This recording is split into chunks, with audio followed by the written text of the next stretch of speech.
Debesu valstības noslēpums. Valstība ir apslēpta, lai to atrastu. Valstība ir apslēpta, lai katrs var to atrast. Jautājums, kas viņu var atklāt? Viņu var atklāt tas, kam viņa pieder.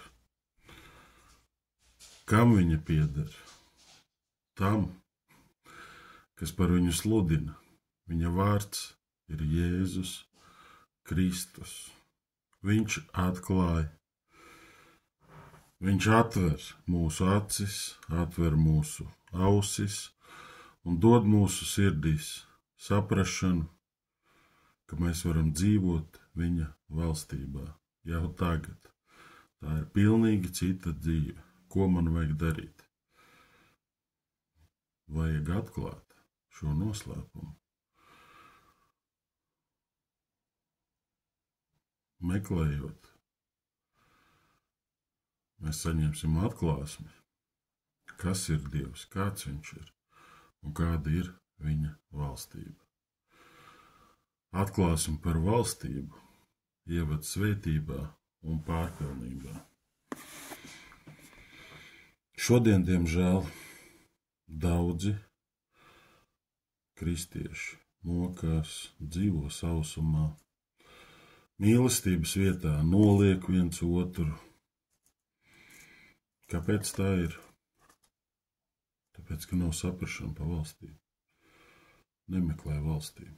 Meklējot valstību un atrodot, mēs saņemam svētību un pārpilnību savās sirdīs. Tā, ka pat mēs varam mīlēt savus ienaidniekus, neaplēnoties, nedusmoties, nedarīt pāri citiem.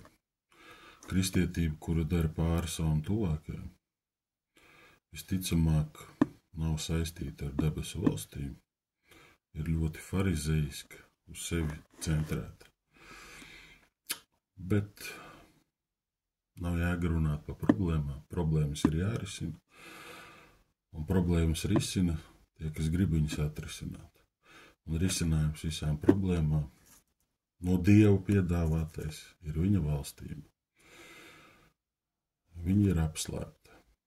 Ne tāpēc, lai viņa paliktu apslēpta, bet lai tu viņu atklātu. Un, lai viņu atklātu, viņa ir jāsāk meklēt. Rakstu vieta šodien Mateja evaņģēlijas 13. nodaļa no 11. līdz 16. pantam. Bet viņš atbildēja un tiem sacīja: jums ir dots zināt debesu valstības noslēpumus, bet viņiem tas nav dots, jo kam ir, tam tiks dots, un tam būs pārpilnība, bet kam nav, tam tiks atņemts arī tas, kas tam ir.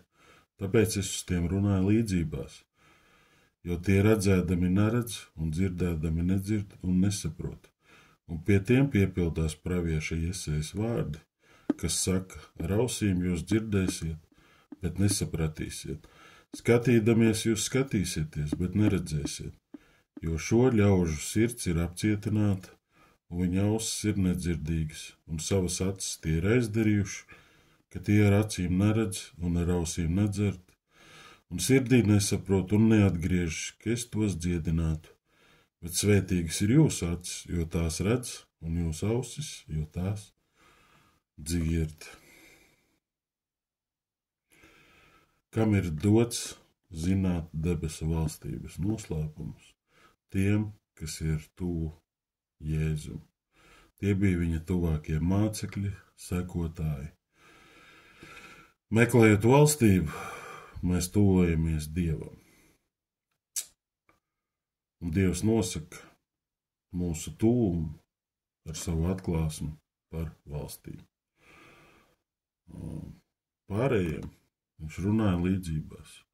Vēl pārējiem viņš vispār teica: debesu valstība tuvu klāt pienākusi. Tu dzirdi to vārdu, ko tu dari ar tavu vārdu, tā ir tava izvēle.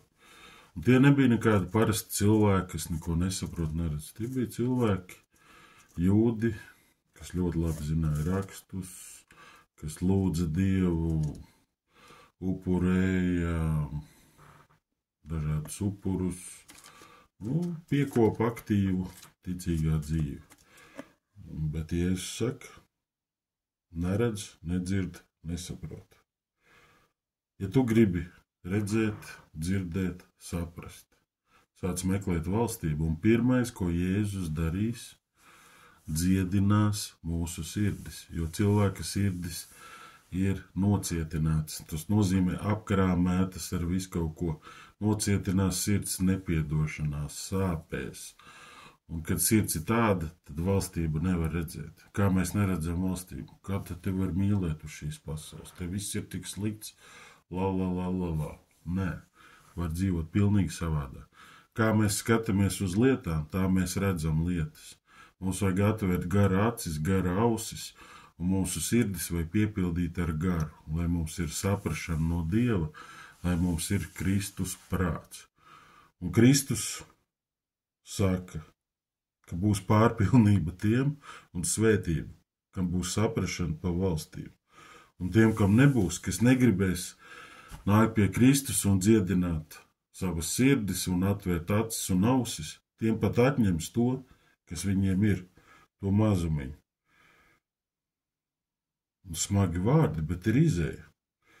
Un patiesībā mēs nosakam to, cik mēs tuvu esam Kristum, cik daudz mēs saprotam un cik daudz mēs gribam dzīvot viņa valstībā.